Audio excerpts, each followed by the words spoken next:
Assalamualaikum warahmatullahi wabarakatuh. Salam satu jiwa, salam giras.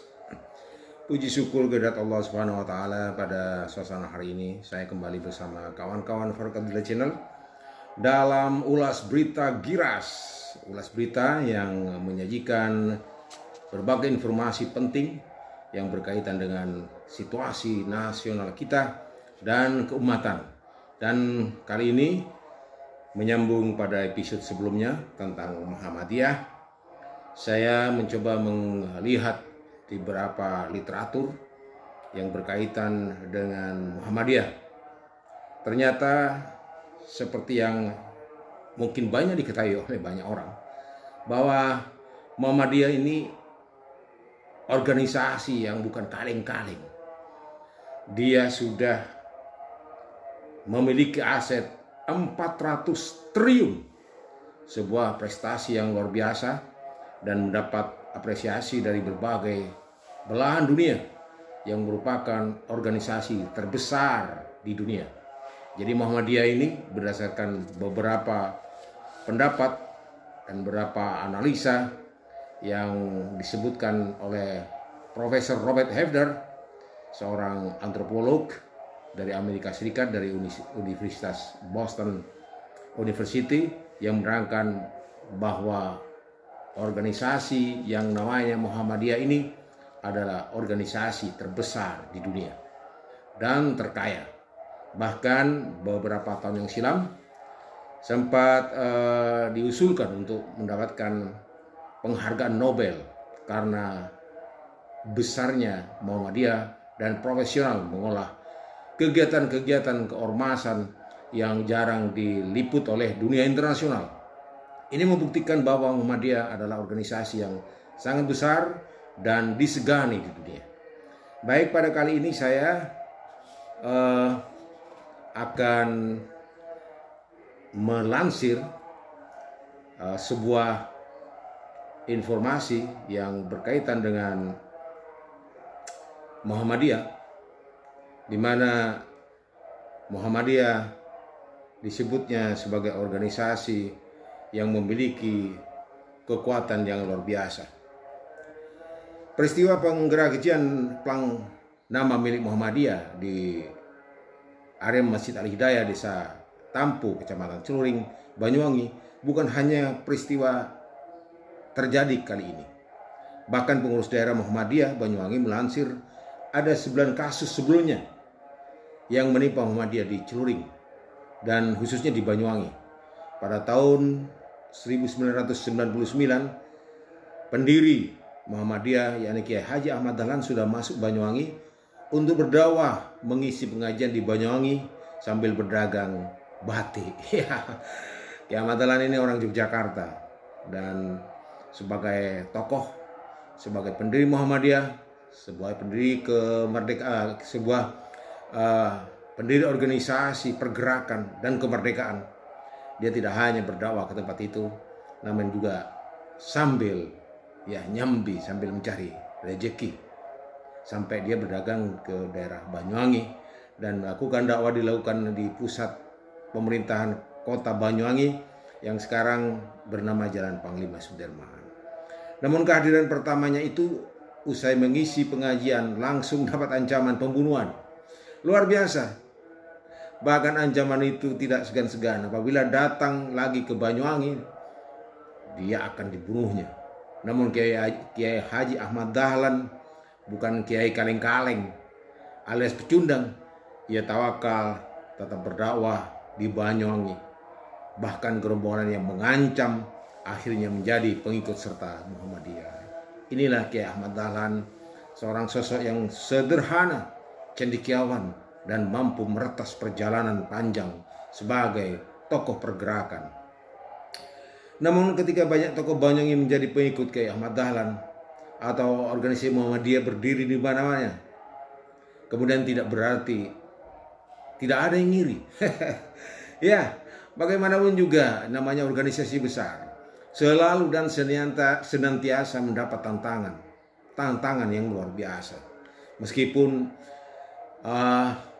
dia melakukannya dengan sabar, ya mungkin ya mungkin seperti hari ini juga. Dibilangin radikal, mungkin radikal pada waktu itu disebut radikal apa dan sebagainya mungkin ada. Sehingga Kiai Ahmad Dahlan yang berceramah di tempat itu juga mendapat ancaman pembunuhan. Memang rasa iri dan dengki bisa menempel pada diri kita semuanya atas keberhasilan orang lain. Maka hari ini dengan kekayaan Muhammadiyah mencapai 400 triliun. 400, jumlah yang sangat luar biasa. Yang diantaranya ada 28.000 lembaga pendidikan.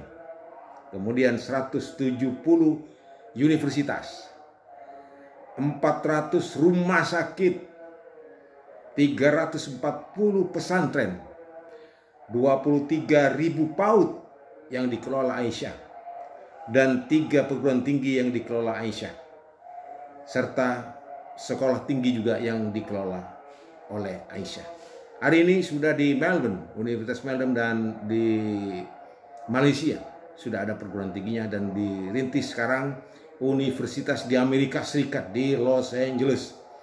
Memang kita bayangkan bagaimana untuk mendirikan perguruan tinggi dan membeli tanah dan membangun di tempat itu. Biayanya sebesar apa? Di daerah-daerah kota besar saja di ibu kota kita sudah bisa menemukan harga tanah yang 25 juta per meter.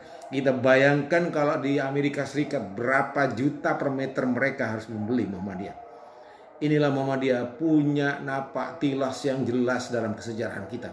Dan kita memang sangat yakin dan percaya bahwa suatu saat Muhammadiyah akan menjadi sebuah raksasa yang tidak tertandingi di dunia. Hari ini saja dia terbesar di dunia dan terkaya. Tidak ada organisasi besar di dunia seperti Muhammadiyah. Bisa dibayangkan juga di zaman ini kemajuan wanita yang luar biasa. Seperti di daerah-daerah Eropa dan Amerika. Namun kumpulan wanita-wanita di Eropa maupun di Amerika Serikat belum punya perguruan tinggi sendiri yang digagas oleh organisasi wanita seperti Aisyah. Jadi Aisyah, organisasi di bawah naungan Muhammad ini, adalah satu-satunya organisasi wanita yang memiliki perguruan tinggi di dunia. Tidak ada tandingannya. Mudah-mudahan inilah pelajaran yang kita petik hari ini. Allah ingin menunjukkan sesuatu kekuasaannya. Sekali lagi, ingin menunjukkan kekuasaannya kepada kita. Bahwa Muhammadiyah di Indonesia ada organisasi yang memiliki kekuatan yang sangat dahsyat di dalam kegiatan-kegiatan yang berkaitan dengan organisasi kemasyarakatan. Baik, kita kembali kepada tema bagaimana Muhammadiyah di pelintir-pelintir di Banyuwangi. Saya akan menunjukkan sebuah berita 9 peristiwa 10 dengan tampu yang terjadi di Celuring atau di Banyuwangi tepatnya. Mari kita simak berita-beritanya. Baik, saya akan bacakan berita yang dirilis oleh zona1news.com Banyuwangi. Kasus penurunan paksa pelang Muhammadiyah di sebuah masjid desa Tampo, Kecamatan Celuring, Kabupaten Banyuwangi, Jawa Timur, Jatim, pada Jumat 25 Februari 2022 ternyata bukan yang pertama kali dialami organisasi masyarakat Ormas Islam yang dirintis Kiai Haji Ahmad Dahlan tersebut. Tercatat ada belasan kasus lain yang menimpa Muhammadiyah dalam menyebarkan dakwah di wilayah paling timur Provinsi Jawa Timur. Inilah berdasarkan informasi yang dikumpulkan penulis dari pengurus daerah Muhammadiyah PDM Banyuwangi, banyak kasus persekusi dan ancaman kekerasan yang dialami pengurus dalam berdakwah. Berikut daftar kasus yang dihadapi Muhammadiyah dalam berdakwah di bumi Blambangan dalam bentuk tantangan, rintangan, singgungan, benturan, ancaman, penurunan papan nama sepanjang tahun 2020 sampai 2022. Artinya 22 tahun ini ya. 22 tahun tantangannya seperti ini. 1. Kasus di pimpinan ranting Muhammadiyah PRM Patrongan Desa Kebun Rejo Kalibaru perebutan tanah wakaf dan Masjid PRM Patrongan. Wah, ini ya. Ini ranting ya, ranting Patrongan, ranting Muhammadiyah Patrongan terjadi kasus seperti itu. Yang kedua, penurunan papan nama pengurus cabang Muhammadiyah PCM Glenmore di depan rumah ketua PCM almarhum Haji Muhammad Amli. Ya, ini kan peristiwa penurunan plang bukan hanya sekali nih. Waduh, subhanallah. Astagfirullahaladzim, gimana ini? Kok terjadi seperti ini? Sangat memilukan. Sangat memilukan. Sesaudara punya rasa kedengkian-kedengkian yang tidak beralasan. Apa salahnya papan? Apa salahnya papan bacaan itu Muhammadiyah? Plang Muhammadiyah. Papan nama Muhammadiyah. Tidak ada urusan dengan orang. Dan di rumahnya almarhum Haji Muhammad Amli. Sebuah peristiwa yang sangat memalukan. 3. Pemberian tanda silang merah di setiap pimpinan dan warga Muhammadiyah Genteng. Waduh, ya Allah. Ini persis peristiwanya. Ya, kembali ke zaman PKI. Kalau dianggap lawan, rumahnya ditandai dengan coretan-coretan atau tanda-tanda macam-macam. Misalnya pengecetan, tanda silang di pagarnya dan sebagainya. Ini sebenarnya peristiwa-peristiwa lama di zaman PKI terulang di zaman kini. Yang keempat, penurunan papan nama PRM Banjarwaru Banyuwangi oleh tokoh masyarakat setempat. Masya Allah. Yang kelima, penolakan Jumatan di Masjid PRM di Kaligung, Kecamatan Blimbing Sari oleh masyarakat dengan kekerasan membawa pentungan menjelang Jumatan. Masya Allah ya. Ini ya menunjukkan kita bahwa rendah sekali ilmu pengetahuan orang-orang ini. Bukan hanya ilmu pengetahuan, tapi etika dan akhlaknya ditunjukkan kepada kita, mereka orang-orang yang jauh dari ajaran agama. Keenam, penolakan pembangunan pusat dakwah Muhammadiyah PDM Singojuruh pada saat menjelang peletakan batu pertama yang dilakukan oleh masyarakat sekitar lokasi. Ya Allah, orang sekitar lokasi nggak apa-apa, kok ribut orang ini. 7. Ancaman penembakan Rumah Sakit Islam RSI Fatimah oleh sekelompok orang yang menamakan pasukan berani mati dari kawasan Banyuwangi Selatan. Insya Allah. Ini sangat keji, bro. Luar biasa. Ini dengki. Ini tidak beralasan semua dilakukan oleh orang-orang yang pasti orang Islam. Yang pasti orang Islam. Yang 8, perangkat desa bersama masyarakat desa Sraten, Kecamatan Celuring menolak pembangunan Masjid Pusdamu Al-Furqon PRM Sraten dengan mempermasalahkan IBM. Posisi Muhammadiyah minoritas di Sraten. Ya Allah, ini ternyata kita punya riwayat di Banyuwangi yang tidak sedap Muhammadiyah. Bisa karena benci, bisa mereka karena merasa tidak sealiran, bisa mereka karena berbeda pandangan dalam beragama. Ya bisa, yang paling gampang ya iri dengki itu. Hasad. 9. Penolakan rencana pembangunan pondok anak kebutuhan khusus. Waduh, ini kebutuhan khusus. Ini penolakan rencana pembangunan pondok kebutuhan khusus. Artinya anak-anak yang tertinggal Muhammadiyah oleh masyarakat belakang Hotel Aston Banyuwangi dengan dalih demi kondusivitas warga yang tidak sejalan dengan dakwah Muhammadiyah. Masya Allah. Aduh, dalam kasus per kasus tersebut di atas, jika ditarik kesimpulan, didapat akar masalahnya penyerobotan aset wakaf yang tidak tertulis jelas peruntukannya, ingin menguasai aset, dan memindahkan kepemilikan ke pribadi atau orang lain. Demikian keterangan PDM Banyuwangi. Insya Allah ya. Kita sangat menyayangkan dakwah Muhammadiyah yang bagian saudara kita, dan kita tahu Kiai Ahmad Dahlan dengan ulama-ulama di NU adalah sesaudara. Dan kalau kita tahu Kiai Ahmad Dahlan dengan Kiai Hasyim Asy'ari adalah satu pondok, bahkan satu kamar. Begitu juga di Mekah Tanah Suci. Kenapa pengikut-pengikutnya yang mengaku sebagai pengikut Kiai Hasyim Asy'ari bersikap seperti ini? Ini berbahaya, berbahaya, berbahaya. Saya berharap semua pihak belajar dari kejadian hari ini agar ke depan tidak terulang lagi. Saya bacakan lagi ya. Selain itu, kebencian secara turun-temurun baik kultur maupun struktur di lokal masyarakat karena merasa terancam kedudukan ketokohannya.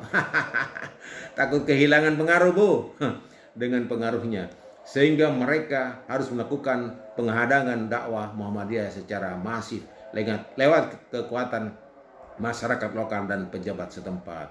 Tidak hanya itu, lembaga pendidikan, amal usaha, kesehatan, panti asuhan, lasismo, pengajian ahad pagi, pusat dakwah Muhammadiyah, taman pendidikan Al-Quran, taman pendidikan Quran, perguruan tinggi, pendirian pusat keunggulan, Surya Mart, aset Muhammadiyah lainnya menjadi kecemburuan sosial. Nah, ini betul ini.